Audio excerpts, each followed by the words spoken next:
can't be the only one asking the question, where is Mason Greenwood? If at first every detail of this case was being broadcasted worldwide, it seems out of nowhere, everything went quiet. The more I think about it, the less it makes sense, and the more time I spend searching for what's going on, the more shocked I am at how little information that is. So I decided to roam the internet and compile every little bit of information I could find, so you won't have to be stuck with the same questions I had. I hope I did a good job at respecting the seriousness of this topic.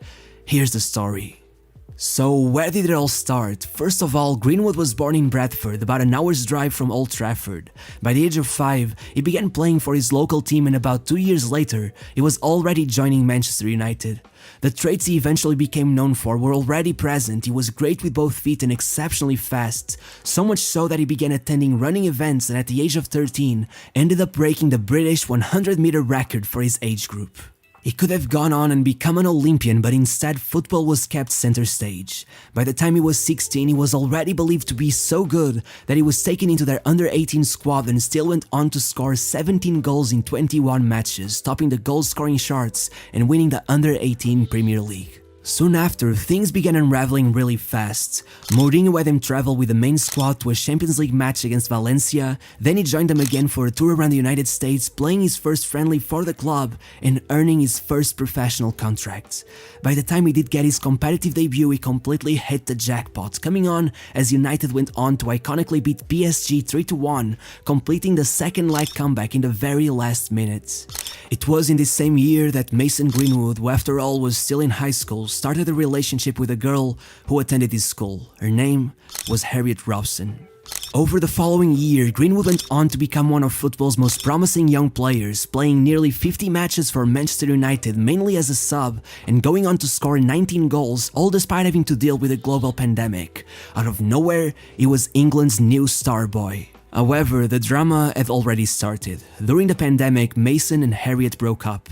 It seemed there were no hard feelings, it was just a mutual decision as they were struggling to deal with keeping their relationship afloat among all the chaos the world was engulfed in. But yet, one of their friends came out to say, they have a lot of problems, it certainly isn't the best relationship. Which now feels like a bit of foreshadowing. However, if the media were already giving this breakup its fair share of time in the spotlight, it would not compare with what would happen next. In September of 2020, shortly before the next season started, the England squad traveled to Iceland for a Nations League match, and there was great expectation as Phil Foden and Mason Greenwood, considered to be the next in line for the title of England's finest, were bound to make their debuts. When the time came, Foden was in the starting 11 and Greenwood was subbed in late into the game as Sterling clutched the win with a penalty in injury time.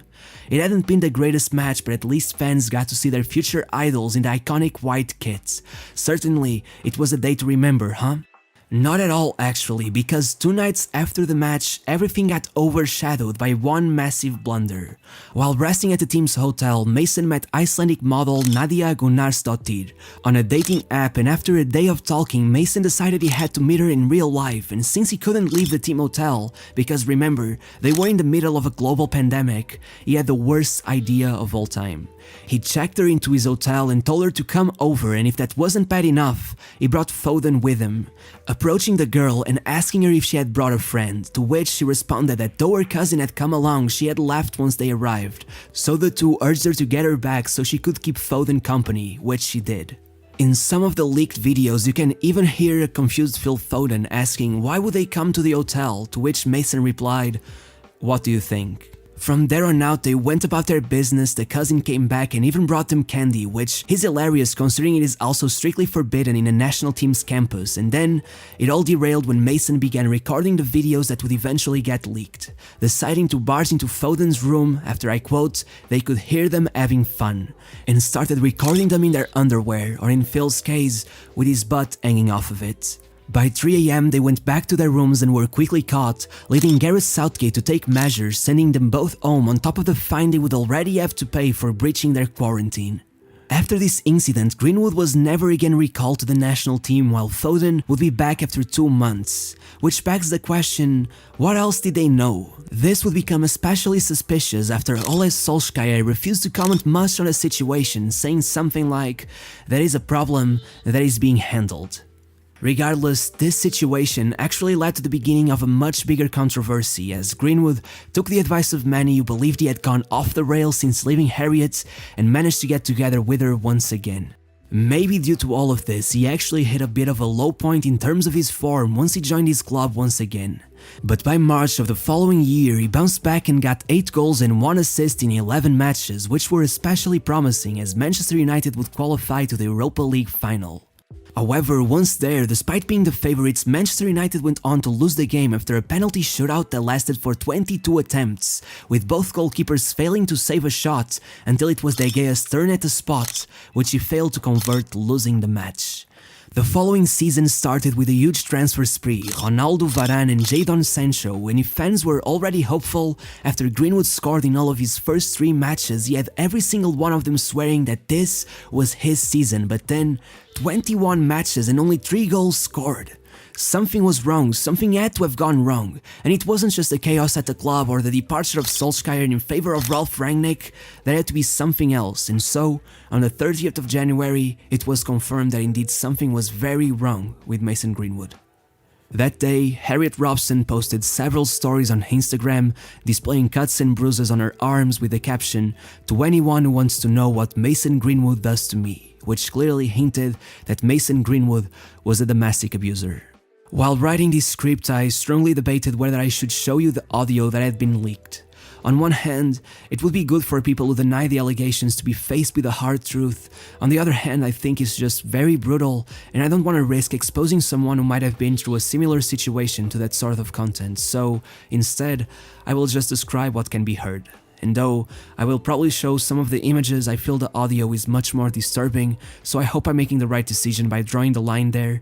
Please comment your thoughts if you think there'd be a better way of dealing with this. I seriously just want to have the perfect balance of respect for the victims without smoothing out all of the gruesomeness that comes with these acts. So, I'll start describing it now. You can hear Mason telling her in an aggressive tone of voice to move her legs up twice, to which she replies, "I don't want to have sex." From there on out, things get even worse. He keeps telling her to shut up, so she insists she doesn't want to have sex, and so he tells her he doesn't care what she wants. She asks why does he have to treat her like this, and well, it still stuns me how ignorant a guy can be, but he literally says, "Because if I asked you politely, you wouldn't do it, so what else am I supposed to do?" From this moment on, she begins whimpering, and so he begins mocking her voice. At this moment, we can assume she pushed him, since out of nowhere he tells her to push him again and watch what happens, to which, very hauntingly, the audio cuts off. Once on the internet, the audio spreads like wildfire. Everyone is in shock. Turns out their favorite starboy is more like absolute scum. Hours after this, Manchester United issue a statement confirming they are aware of the clips going around, and later on another announcing that Mason Greenwood is suspended indefinitely. Then surfaced one of the puzzle pieces that just doesn't seem to fit in this whole story. Harriet's father comes out saying that his daughter never intended to release those audios and that her phone had been hacked, which then becomes even more weird when he says that after he became aware of this situation, he told her to take them down. Why would any father want to suppress evidence of his daughter being abused by a major celebrity? Instead of trying to say something that would perhaps reassure his daughter that she is now safe, he goes on to kind of defend Mason's character, saying that he's like part of the family and that they have known him for so long, or even that their relationship had been rocky lately, which sounded very apologetic, weirdly enough. As that first day of this whole saga came to an end, the biggest news hit the papers. The Manchester police had arrested Mason on suspicions of assault. The following day, it all gets even worse as they take the charges up a notch as a way to keep him in custody for further questioning, now claiming suspicions of sexual assault and threats to kill. On the 1st of February, Manchester United doubled down, clarifying what suspended meant in this case, which had actually been a serious concern for many fans. Turns out he was indeed completely forbidden from taking part in any training, match, advertising campaign, you name it. The following day, Mason Greenwood is released on bail, meaning that he was freed on the condition that he would have to appear in court when required. From then on, news dried out, with most things coming out being some kind of punishment or backlash he was facing from some brand. He was taken down from the Manchester United roster on their app. He was removed of both FIFA and Football Manager. He was first suspended and then completely terminated by Nike with no compensation. A few controversies then begin to surface regarding how players dealt with what happened, some claiming the locker room was split on how they should approach it. Then Lingard, who seemed to be on his way out of Old Trafford, was kept instead as an alternative to Mason Greenwood, which he clearly was not very happy about, but also showed just how decided on excluding Mason Greenwood Manchester United were. Then fans were outraged that Manchester United were still paying Greenwood his £75,000 weekly wage, as well as $267,000 in shirt sales. Though as a reflection to this, Manchester United stopped all sales of Mason Greenwood jerseys and even offered the possibility of exchanging an old shirt with his name for a new one with someone else's to any fan of the club, which I'd like to say felt like a very good decision. Now, when it comes to Harriet, all that was known was that she would be taking some time off of social media, information which came from a post she made on Instagram after thanking everyone for the support she had been given, as well as that she had been offered specialist support by the Greater Manchester Police. On the other hand, Mason Greenwood has said absolutely nothing, not even through his legal representatives, and even his comments are disabled on Instagram. After this, not much more was known except for the fact that Mason's bail is to expire on the 30th of April, though to be fair, it could easily just be postponed, so that doesn't mean much. And just like that, there's pretty much been no real news for the past month and a half, and you just have to find that strange given just how big the case had gotten on mainstream media before seemingly just disappearing. Although I now have to take a quick side note, as while I was preparing this video, Mason Greenwood had his first public sighting since this all happened, showing up in his car with some friends wearing a balaclava to hide his face. So, what's your take on all of this? Do you think he's gonna get away with no repercussions, or that maybe the silence is just a way to take proper care of the victim?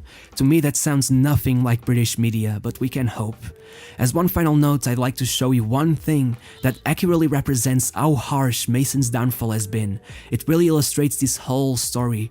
Here's his market value according to Transfer Markets, from 50 million euros at the age of 19 to a shocking absolute zero, from being the world's third most valuable teenager to being well and truly worthless.